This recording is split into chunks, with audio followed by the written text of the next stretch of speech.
Boom.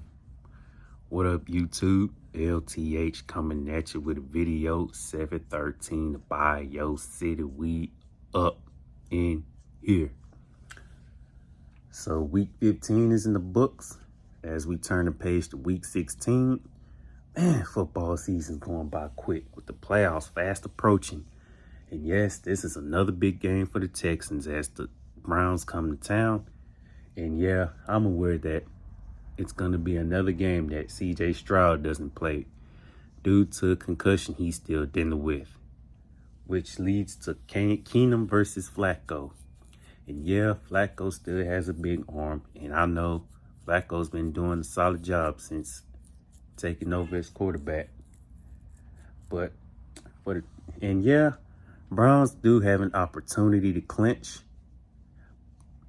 this week, the lockup, but man, this AFC wildcard playoff race has been heating up, just like the AFC South is heating up too, with the three-way tie.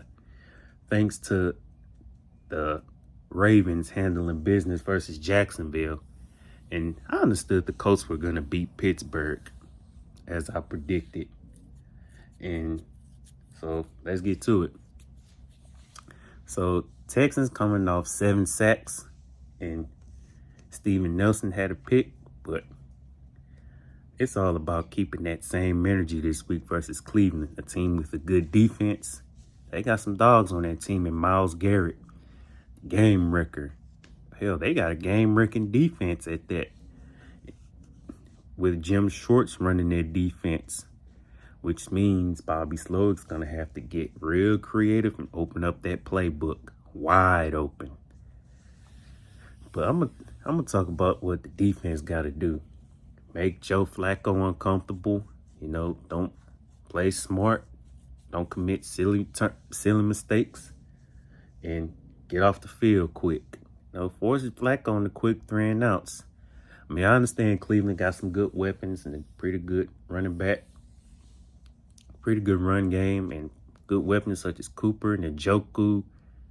I'm not sure who the other receivers are, but they got some good weapons. So avoid giving up the big play because Flacco's going to chunk that ball up. So, yeah, defensive creativity to keep opposing offense guessing. Deliver sacks, force turnovers, and don't give Flacco any extra opportunities. And then for the offense, Singletary, I know Pierce has been sucking this year, but at least a decent game I want from him and Singletary. Singletary's got to ball out, and the O-line definitely got to do their part to neutralize that defensive line and that pass rush with Myles Garrett in it. We can neutralize them enough. Hey, give Keenum more than enough time to throw. Throw it to the open man. And I hope Nico Collins plays this week, because I'm sure, they won against Tennessee, but his production was pretty much missed. Similar to Tank Dell's production, who's out for the year with a season-ending injury. And get the tight ends involved too, and Dalton Schultz and Brevin Jordan, if you got to. Because can't just rely on one receiver to make all the plays. So, got to get the other receivers involved too, and Noah Brown and Robert Woods, John Mechie, and Xavier Hutchinson. Hell, get them involved if you have to. Keenum got to at least have a good game, a solid game, and play mistake-free football too. And avoid mental mistakes too, such as, foolish turnovers, game-wrecking committed turnovers, dumb boneheaded penalties. Slowick got to open up the playbook if they hope to win this game, so got to definitely score points. Red zone or not, got to score more touchdowns than field goals, because field goals won't win you games against a team with a good defense. Well, at all. Regardless who the opponent is, got to score points. run the ball to make it easier for Case Keenum, because the Browns are going to do whatever they can to take away the run game and put the ball in Keenum's hands. So win the time of possession, because while winning time of possession, keeping the defense on their heels and tiring them out, because that could really help the Texans in the big way. You know, tiring out their defense with the running game as well. So gotta handle business, because can't let Cleveland clinch in our domain. That's for sure. Since we've been pretty solid at home with a 5-2 record, I mean, it's not gonna be easy. And I'm sure as hell wouldn't be shocked if this turns out a defensive game.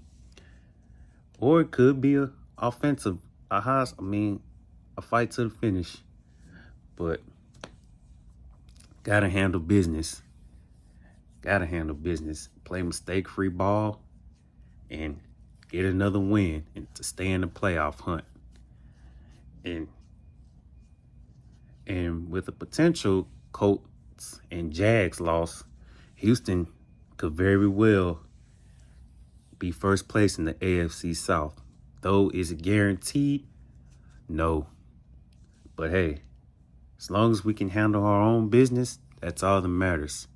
Because it's already enough that other teams are getting closer to a playoff spot, such as Buffalo, who's been balling, getting hot at the right time. Just like Texans got to definitely get hot at the right time as well. Even against all odds. I mean,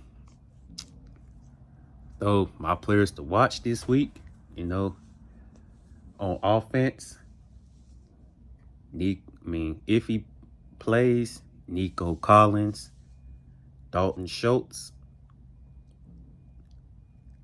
and